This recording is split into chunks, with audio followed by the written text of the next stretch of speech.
हम लोग जानेंगे वायु दाब की पेटियां क्या है। ठीक है जी। तो सबसे पहले जानेंगे कि वायु दाब क्या है। आप लोग पता वायु दाब क्या है? हमारे ऊपर जो वायु का दाब लगा रहता है उसको क्या कहते हैं? वायु दाब। हमारे ऊपर कितना वायु का दाब लगा रहता है? जितना हम लोग का वजन है। नहीं, हमारे ऊपर वायु का दाब होता है 76 सेंटीमीटर पारे के दाब के बराबर। 76 सेंटीमीटर पारे के दाब के बराबर। ठीक है। यानी कहा जाता है एक कप होता है ना, तो एक कप में जितना पारा आएगा उतने दाब हम लोग के ऊपर वायु का रहता है हमेशा, एनी टाइम। ठीक है। ये दाब हम लोग को महसूस इसलिए नहीं होता है कि ऊपर से वायु का दाब रहता है और अंदर से हम लोग का जो हार्ट होता है वो भी एक दाब लगाता है, प्रेशर लगाता है, जिसको हम लोग बीपी कहते हैं, ब्लड प्रेशर, जो 120 या 80 के स्पीड से क्या होता रहता है। इसलिए हम लोग मालूम नहीं चल पाता है। ये कब मालूम चलता है? जब कोई आदमी डेथ कर जाता है, मर जाता है, तो उसके बाद पता चलता है। देखिएगा पूरा आदमी डेथ करता है, उसका जो क्या होता है डेड बॉडी होता है वो भारी हो जाता है, पहले के अपेक्षा भारी हो जाता है, होता है ना, चर्चा जब काम कर ले जाते हैं। किसके कारण? वायु दाब। ठीक है। अब हम लोग पृथ्वी पर वायु दाब की पेटियां देखेंगे। तो पृथ्वी पर 7 तरह की वायु दाब की पेटियां कितने हैं? 7। पहला है आपका विषुवत-रेखीय निम्न दाब क्षेत्र। कौन सा है? विषुवत-रेखीय निम्न दाब क्षेत्र। दूसरा है आपका उपोष्ण उच्च दाब क्षेत्र और तीसरा है आपका ध्रुवीय निम्न दाब क्षेत्र और चौथा है ध्रुवीय उच्च दाब क्षेत्र। अब ये निम्न दाब, उच्च दाब ये सब कैसे उत्पन्न हुआ इसके बारे में हम लोग विस्तृत रूप से जानेंगे। तो देखिए जो सूर्य है अपना, तो पृथ्वी पर कर्क रेखा और मकर रेखा के बीच में क्या करता है? गमन करता है। इसी के बीच में क्या होता है? ट्रेवल करता है। ठीक है। कर्क रेखा और मकर रेखा। तो इसके बीच में जब सूर्य ट्रेवल करता है तो यहाँ के जो तापमान होता है बहुत अधिक हो जाता है। तापमान क्या होता है? अधिक। जब तापमान अधिक होगा तो वहाँ की वायु जो होगी वो क्या होगा? गर्म होगा। वायु क्या होगा? गर्म। और गर्म वायु कहाँ जाती है? ऊपर को जाती है, ऊपर की ओर गति करती है, क्योंकि हल्का चीज ऊपर चला जाता है, भारी चीज नीचे जाती है। तो जब यहाँ से वायु ऊपर उठेगा तो यहाँ वायु की मात्रा कम होगा कि ज्यादा? कम होगा। जब यहाँ वायु की मात्रा कम होगा तो यहाँ दबाव ज्यादा होगा कि कम? दबाव कम होगा। तो यहाँ कैसा क्षेत्र बनेगा? निम्न दाब क्षेत्र बनेगा। कैसा बनेगा? निम्न दाब क्षेत्र। तो पूछेगा कि विषुवत-रेखीय क्षेत्र में, विषुवत-रेखीय प्रदेश में निम्न दाब क्यों बनता है? क्योंकि वहाँ की वायु गर्म होकर कहाँ उठ जाती है? इसलिए वहाँ पर निम्न दाब क्षेत्र बनता है। उसके बाद जब ये वायु गर्म होकर ऊपर उठेगी तो जैसे जैसे ऊपर उठेगी ऐसे ऐसे इसका तापमान क्या होगा? तापमान क्या होगा? कम होगा। कितना कम होगा? तो प्रत्येक 165 मीटर की ऊंचाई पर हम जाएंगे तो 1 डिग्री तापमान में क्या आएगा? कमी आएगा। 1 डिग्री तापमान में क्या आएगा? कमी।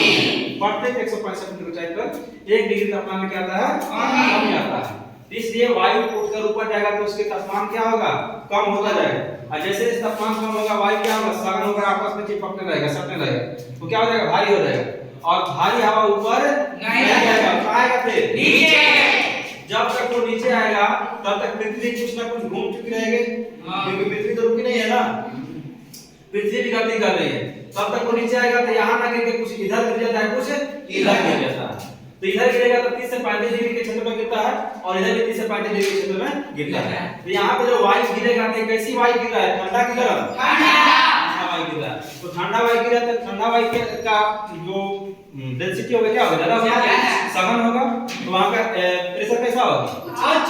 ज्यादा होगा। हवा का मतलब ज्यादा होगा तो प्रेशर कैसा होगा? ज्यादा होगा, मतलब उच्च दाब क्षेत्र बनेगा। कैसा दाब क्षेत्र बनेगा? उच्च दाब क्षेत्र। ये आपसे पूछेगा कि यहाँ उच्च दाब क्षेत्र कैसे बना है, तो यहाँ बताएंगे कि विषुवत-रेखीय निम्न दाब क्षेत्र की जो हवाएं ऊपर उठकर जो ठंडा जो नीचे आई है उसी से यहाँ पर उच्च दाब का क्षेत्र बना है। ठीक है। उसके बाद जो हवाएं होती है वो हमेशा उच्च दाब से निम्न दाब की ओर क्या करती है? गति करती है। अब क्यों गति करती है? देखिए कहीं भी एकाएक हवा खत्म हो जाएगा, खाली हो जाएगा, तो जिधर हवा ज्यादा है तो वहां से भरने के लिए वहां आएगा ना। तो यहाँ पे हवा कम हो गया तो यहाँ से भरने के लिए इधर आएगा, यहाँ से भरने के लिए इधर जाएगा। यहाँ भी कम है तो इधर आएगा और इधर से भी क्या जाएगा? इधर जाएगा। तो जब हाई प्रेशर से लो प्रेशर की हवा आता है, यहाँ से इधर जाता है, तो दोनों हवा आपस में क्या होता है? टकरा जाता है। ये दोनों हवा आपस में क्या हो जाएगा? टकरा जाएगा। और टकराएगा तो कहाँ उठेगा? ऊपर। कहाँ उठ जाएगा? ऊपर। ऊपर उठेगा तो यहाँ हवा की मात्रा कम होगा कि ज्यादा? कम होगा तो दाब कैसा बनेगा? निम्न दाब बनेगा ना। यहाँ बन जाता है निम्न दाब क्षेत्र। यहाँ पे बनता है निम्न दाब क्षेत्र, ठीक है। और यहाँ उत्तरी ध्रुव और दक्षिणी ध्रुव हमेशा बर्फ जमा रहता है, तो वहाँ की हवा क्या होगी, ठंडा होगी, तो ठंडा हवा की प्रेशर क्या होता है, ज्यादा होता है, यानी उच्च दाब क्षेत्र बनता है, ठीक है। हमेशा जो हवा होती है, वायु जो होती है, हमेशा उच्च दाब से निम्न दाब में क्या करती है, गति करती है, उच्च दाब से निम्न दाब में गति करती है। ये हवा इधर आएगा और ये हवा इधर जाएगा और इधर भी आएगा ना, दोनों तरफ निम्न दाब है। और ये हवा इधर भी जाएगा और इधर भी आएगा, और ये हवा इधर जाएगा, इधर जाएगा का इधर दुनिया खत्म, इधर दुनिया नहीं। उसके बाद जो एक वैज्ञानिक थे जिसका नाम था फेरल, क्या नाम था, फेरल। फेरल साहब ने बताया था कि जो हवाएं होती है उत्तरी गोलार्ध में, जब हवाएं उच्च दाब से निम्न दाब की ओर चलती है तो अपने दाहिने ओर मुड़ के चलती है, किधर मुड़ के चलती है, और उन्होंने बताया था कि दक्षिणी गोलार्ध में जब हवाएं चलती है तो अपने बाएं तरफ मुड़ के चलती है, किधर मुड़ के चलती है, तो देखिएगा इसका दाहिने किधर होगा, इधर होगा, मुंडी से देखना, उसका मुंडी का नीचे है, तो नीचे दाहिने इधर होगा, तो हवाएं किधर मुड़ के चलेगी, इधर मुड़ के चलेगी।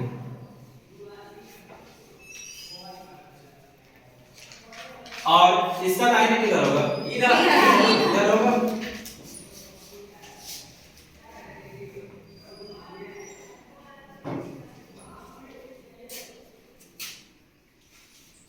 और इसका दाहिने किधर होगा, इधर होगा, बहुत बढ़िया।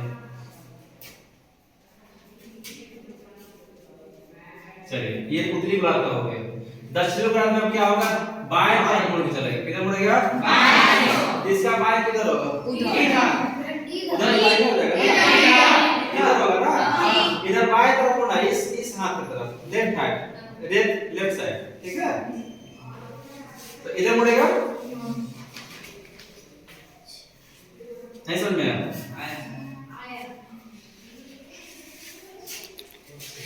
इसका बाएं किधर होगा, बताइए, इधर होगा,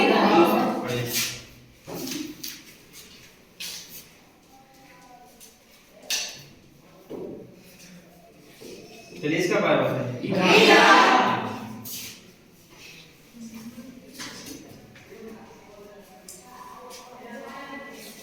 है। ये हवा का क्या हो गया, डायरेक्शन हो गया, ठीक है। यही पृथ्वी पर हवा चलती है। अब किस हवा को क्या नाम दिया गया है उसको जान लेते हैं। देखिए जो हवा, जैसे नीचे में लिखा है कि उपोष्ण उच्च दाब, यहाँ भी क्या होगा, उपोष्ण उच्च दाब। यहाँ ध्रुवीय निम्न दाब है 60 से 65 पर, यहाँ भी क्या होगा, ध्रुवीय निम्न दाब। यहाँ ध्रुवीय उच्च दाब है, यहाँ भी क्या होगा, ध्रुवीय उच्च दाब। तो सबसे पहले हम इस क्षेत्र के हवा को देखते हैं। तो जो हवा उपोष्ण उच्च दाब से, उपोष्ण उच्च दाब से उत्तरी गोलार्ध और दक्षिणी गोलार्ध, उत्तरी गोलार्ध और दक्षिणी गोलार्ध उपोष्ण उच्च दाब से विषुवतरेखीय निम्न दाब की ओर जो हवाएं गति करती है, इस हवा को हम लोग कहते हैं व्यापारिक पवन। क्या कहते हैं, व्यापारिक पवन। यानी इस क्षेत्र के जो हवाएं है इसको हम कहेंगे व्यापारिक पवन, ठीक है। जो हवा वो ध्रुवीय निम्न दाब, उपोष्ण उच्च दाब से, उपोष्ण उच्च दाब से ध्रुवीय निम्न दाब की ओर गति करता है, उपोष्ण उच्च दाब से ध्रुवीय निम्न दाब की ओर गति कर रहा है, उपोष्ण उच्च दाब से ध्रुवीय निम्न दाब की ओर गति कर रहा है, तो इस हवा को हम लोग कहेंगे पछुआ पवन। क्या कहेंगे, पछुआ पवन। इस हवा को हम लोग कहेंगे पछुआ पवन,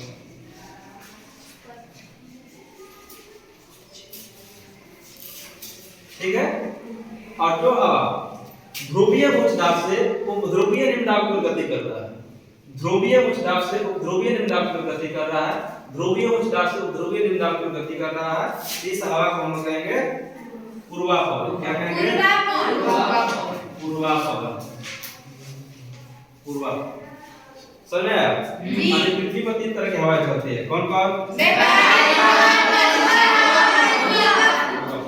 इसी का अलग अलग स्थान पर अलग अलग नाम होता है, उसका स्थानीय कोण हम लोग कर देते हैं। जैसे भारत में लोग चलता है अलग अलग देश में अलग अलग नाम से जाना जाता है, ठीक है। जैसे भारत में जो गर्म हवा से क्या करते हैं, लोग चलता है ना, तो अलग अलग स्थान पर अलग अलग नाम से इसको जाना जाता है। अब आपसे कोई पूछेगा कि पूर्वा कौन क्या है, व्यापारी कौन क्या है, पछुआ कौन क्या है, सब बता दीजिएगा ना। जी सर। तो बताइएगा व्यापारी कौन क्या है? जो व्यापारी कौन है? और पछुआ कौन?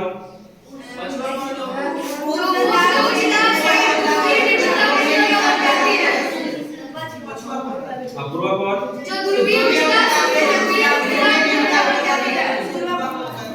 बहुत बढ़िया।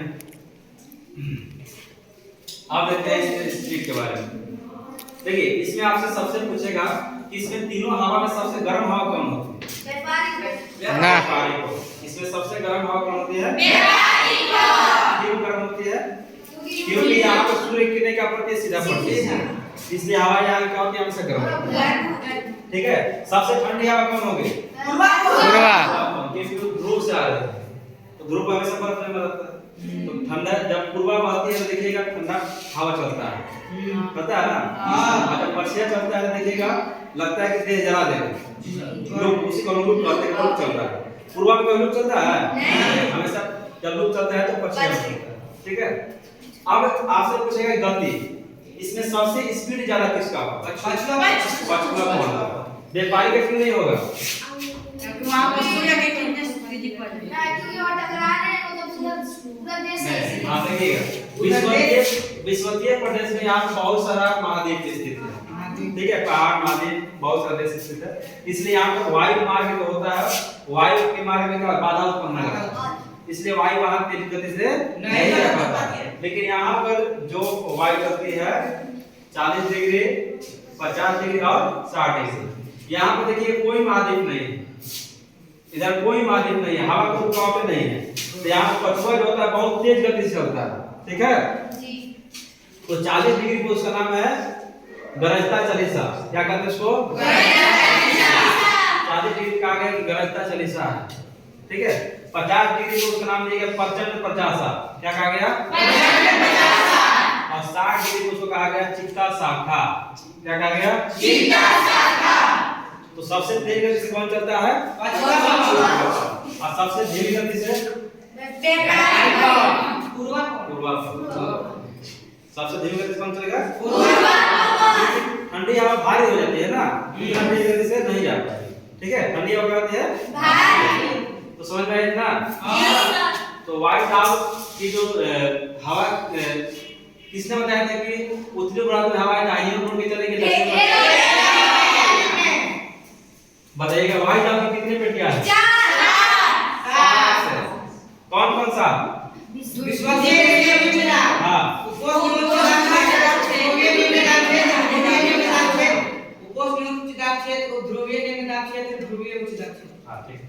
मतलब ये तीनों इधर भी है ना। देखिए यहाँ भी है उपोष्ण उच्चदाब और यहाँ भी है ध्रुवीय निम्नदाब और यहाँ भी है ध्रुवीय उच्चदाब। एक ही है इसलिए इधर नहीं लिखे हैं। समझा गया? जी सर। कितने दाब क्षेत्र है? 7। एक क्वेश्चन है कितने पृथ्वी पर कितने ताप कटिबंध है? तो ताप कटिबंध और दाब क्षेत्र में अंतर है। दाब क्षेत्र 7 है और ताप कटिबंध 3 है। कितना है? 3। पहला ताप है उष्ण कटिबंध, इसको क्या कहते हैं? उष्ण कटिबंध। क्या कहते हैं इसको? उष्ण कटिबंध। और इस क्षेत्र को हम कहते हैं समशीतोष्ण कटिबंध। क्या कहते हैं? समशीतोष्ण कटिबंध। और ध्रुव को हम कहते हैं शीतोष्ण कटिबंध। कौन सा कटिबंध? शीतोष्ण कटिबंध। तो 3 तरह का कटिबंध होता है, उष्ण कटिबंध, समशीतोष्ण कटिबंध और शीतोष्ण कटिबंध। याद हो गया? Yes sir. वाच लिए